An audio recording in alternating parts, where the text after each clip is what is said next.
सबसे पहले आपको बहरे ओकियानूस में सयाहों की लापता आबदोज नुमा सबमर्सिबल की तलाश में अहम पेशरफ से मुतालिक अपडेट करें।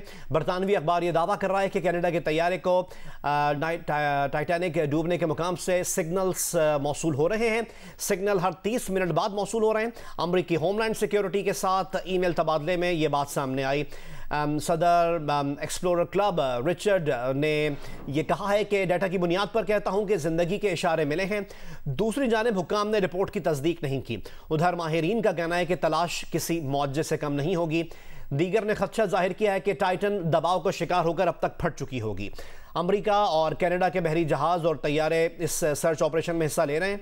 अमेरिकी कोस्ट गार्ड्स के मुताबिक 7600 मुरब्बा मील रकबे पर यह सर्च ऑपरेशन किया गया है। गहराई में गोता लगाने वाली बगैर पायलट गाड़ी की भी मदद ली जा रही है। अमेरिका ने बरतानवी आबदोज को इस रेस्क्यू मिशन में शरीक होने से रोक दिया है। लापता सबमर्सिबल में 2 पाकिस्तानी निजात मुसाफिर शहजादा दाऊद और उनके बेटे सुलेमान भी शामिल हैं। सबमर्सिबल में मौजूद अफराद के लिए आइंदा चंद घंटे इंतहाई अहम हैं। ऑक्सीजन ज़ख़ीरा कम हो रहा है। कल दोपहर तक कामयाबी अगर नहीं मिलती तो 5 अफराद ऑक्सीजन से महरूम हो जाएंगे।